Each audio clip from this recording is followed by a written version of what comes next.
नमस्कार, मी सागर जोशी. TV9 मराठीमध्ये आपलं स्वागत. आणि बातमीपत्रात आता पाहणार आहोत विविध क्षेत्रातील महत्त्वाच्या घडामोडी महाफास्ट 100 बातम्यांमधून. छगन भुजबळ ओबीसींच्या हक्कासाठी लढत होते. भुजबळांना डावलणं म्हणजे ओबीसींवर अन्याय, त्यांचं खच्चीकरण करणं. विजय वडेट्टीवार यांची प्रतिक्रिया. मी मुख्यमंत्री असताना ओबीसी मंत्रालय स्थापन झालं. काँग्रेसला ओबीसींबद्दल बोलण्याचा अधिकार नाही. ओबीसी मुद्द्यावरून मुख्यमंत्री फडणवीसांचा काँग्रेसवर निशाणा. होय, मी नाराज. मला डावललं काय किंवा फेकलं काय फरक पडत नाही. अजित पवार यांच्याशी चर्चा करणं मला गरजेचं वाटत नाही. छगन भुजबळ यांच्याकडून उघडपणे नाराजी व्यक्त. छगन भुजबळांचे नाराजी दूर करण्याचा अजित पवार गटाचा प्रयत्न. भुजबळांना मोठी जबाबदारी दिली जाण्याची शक्यता. मंत्रिपद न मिळाल्यानं भुजबळांकडून उघडपणे नाराजी. राज्यसभेवर जा असं मला 7-8 दिवसांपूर्वी सांगितलं. राज्यसभेवर जाणार नाही हे आता स्पष्ट सांगितलंय. आमदारकीचा राजीनामा देणार नसल्याचं भुजबळांचं वक्तव्य. छगन भुजबळांची नाराजी दूर करण्याचा प्रयत्न करणार. भुजबळांबद्दल काय करावं हे पक्षश्रेष्ठींनी ठरवलं असेल. छगन भुजबळांच्या नाराजीवरून हसन मुश्रीफ यांची प्रतिक्रिया. भुजबळांना मंत्रिमंडळातून वगळणं हे जातीय राजकारण. राऊतांची प्रतिक्रिया. तर पक्ष एकत्र असताना भुजबळांना शरद पवारांनी इतका मान होता. सुप्रिया सुळेंचं वक्तव्य.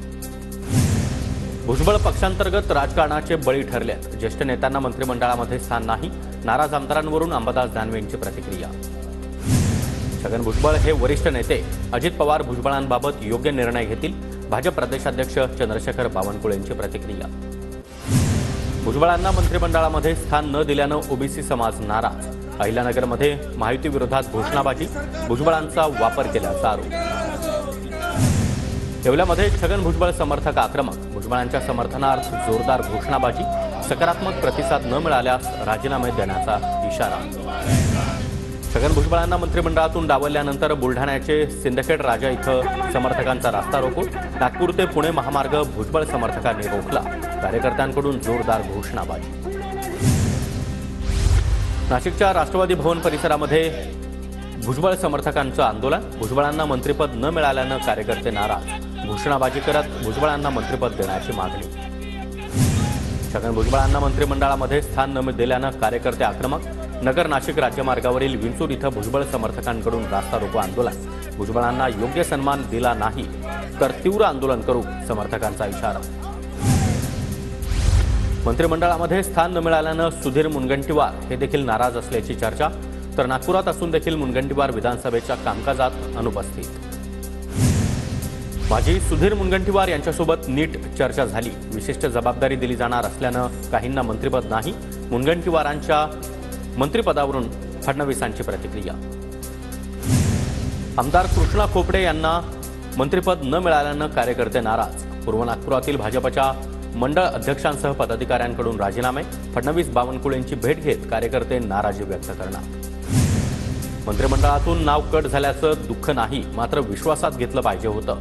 विजय शिवतारे यांच्याकडून नाराजी व्यक्त. तर 2.5 वर्षांनी मंत्रिपद दिलं तरी स्वीकारणार नाही, शिवतारेंची भूमिका. मंत्रिपद न मिळाल्यानं राणा दाम्पत्य देखील नाराज. रवी राणा कालच नागपुरातून अमरावतीला परतले, सूत्रांची माहिती.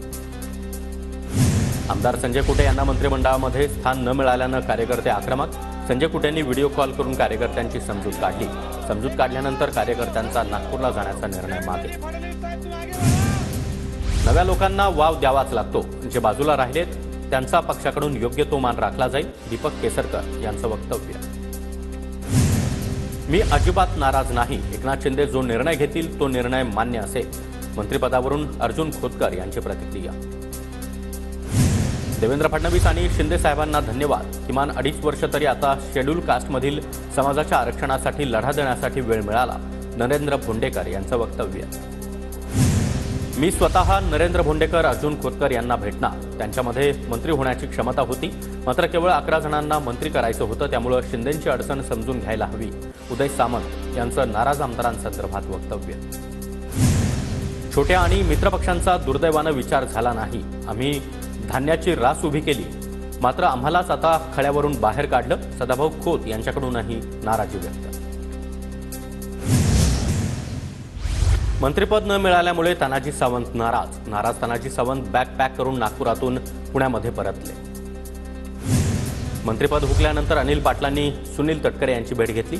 पक्ष संघटनेच्या जबाबदारीवर अनिल पाटलांनी तटकरेंसोबत चर्चा केल्याची माहिती। मराठवाड्यातील 4 जिल्ह्यांना मंत्रिपदानं हुलकावणी दिली। जालना, नांदेड, हिंगोली आणि धाराशिव जिल्ह्यांना मंत्रिपदाची हुलकावणी। खोतकर, लोणीकर, तानाजी सावंत त्याचबरोबर राणा जगजितसिंह पाटलांसह इतरही नेते इच्छुक होते। विधानसभेला महायुतीच्या विरोधामध्ये काम करणाऱ्यांविरोधात उपमुख्यमंत्री एकनाथ शिंदे यांच्याकडे तक्रार केली। संजय कुटे आणि प्रतापराव जाधव यांच्यासह 5 ते 6 जणांचा समावेश। संजय गायकवाड यांची माहिती। बीडमधील सरपंच हत्या प्रकरणाचे धागेदोरे थेट मंत्र्यांपर्यंत। गुंडशाही चालवणाऱ्याचा संबंध धनंजय मुंडेशी, वडेट्टीवार यांचा आरोप। तर मुंडेंमुळे कारवाईची टाळाटाळ होत असल्याचा वडेट्टीवार यांचा आरोप। व्यवहारातून झालेल्या घटनेला राजकीय रंग देण्याचा प्रयत्न। दोषी व्यक्तीला कठोर शासन झालं पाहिजे, धनंजय मुंडे यांची प्रतिक्रिया। बीड आणि परभणीमधील घटनेवरून महाराष्ट्रातील जनतेमध्ये चीड। दोन्ही घटनांसंदर्भात सरकारनं भूमिका मांडावी, नाना पटोले यांची विधानसभेत मागणी। बीड आणि परभणीमध्ये काय झालं याची उत्तरं देवेंद्र फडणवीसांनी द्यावीत। कोठडीतील सोमनाथच्या मृत्यू प्रकरणाची चौकशी व्हायला हवी, खासदार सुप्रिया सुळेंची मागणी। विरोधकांनी हवी ती चर्चा करावी, सरकार उत्तर देण्यासाठी सक्षम। विरोधकांनी राजकारण करायचं ठरवलं तर राजकीयच उत्तर मिळेल। बीड आणि परभणीच्या घटनेवर विरोधकांच्या टीकेला फडणवीसांचं उत्तर। परभणीमध्ये तोडफोड प्रकरणामध्ये चुकीच्या पद्धतीनं काहींना अडकवलं। परभणीतील डॉक्टर बाबासाहेब आंबेडकर यांच्या पुतळ्याच्या विटंबनेनंतर झालेल्या राड्या प्रकरणात सुषमा अंधारे यांचा आरोप। सरपंच संतोष देशमुख हत्येमागील मुख्य आरोपी वाल्मिक कराडाच, जितेंद्र आव्हाड यांचा आरोप। तर आम्ही बीड आणि परभणीला देखील जाणार, आव्हाड यांची माहिती।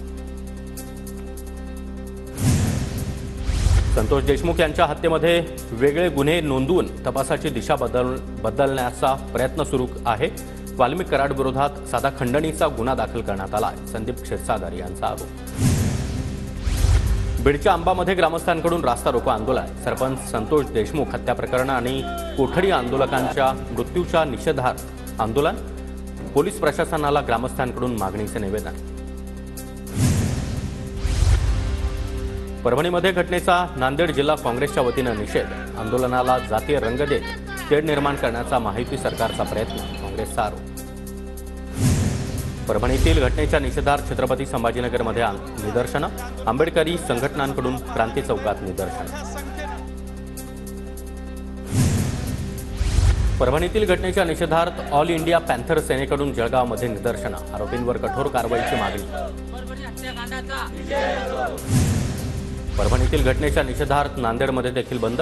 खबरदारी म्हणून नांदेड आगारातील एसटी बस फेऱ्या रद्द। एसटी महामंडळाचं लाखो रुपयांचं नुकसान। परभणी घटनेच्या निषेधार्थ नांदेड शहरातील बाजारपेठ देखील बंद। आयटीआय चौकामध्ये भीमसैनिकांकडून निदर्शनं।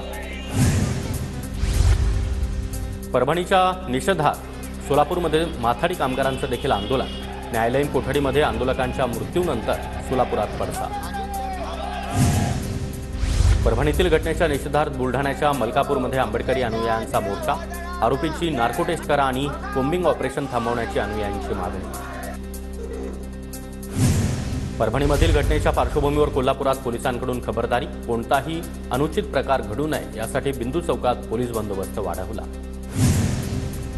परभणीतील घटनेच्या निषेधार्थ उमरगा शहर देखील बंद। बस सेवा, शाळा त्याचबरोबर महाविद्यालय देखील बंद ठेवण्यात आली। मनसे अध्यक्ष राज ठाकरे आजपासून पुणे दौऱ्यावर। राज ठाकरे मनसेच्या महिला पदाधिकाऱ्यांसोबत संवाद साधणार। आगामी निवडणुकीच्या पार्श्वभूमीवर महत्त्वाचा दौरा। खातेवाटपासाठी आजच सायंकाळी बैठकीची शक्यता। मुख्यमंत्री फडणवीस यांच्या रामगिरी निवासस्थानी बैठक होणार, सूत्रांची माहिती। शिंदे अजितदादा देखील उपस्थित राहण्याची शक्यता। सोमनाथ सूर्यवंशी यांच्या मृत्यू प्रकरणी जालन्यामध्ये आंबेडकरी संघटना आक्रमक। छत्रपती संभाजीनगर महामार्गावर जोरदार घोषणाबाजी करत निषेध व्यक्त। रवींद्र चव्हाण यांच्या बंगल्यावर तरुणाला अपहरण करून ठेवलाय। 9 कोटी गायब झाल्याप्रकरणी अपहरण केल्याची माहिती। नाना पटोलेंचे आरोप, तर पटोलेंचे आरोप बिनबुडाचे, रवींद्र चव्हाण यांचं उत्तर।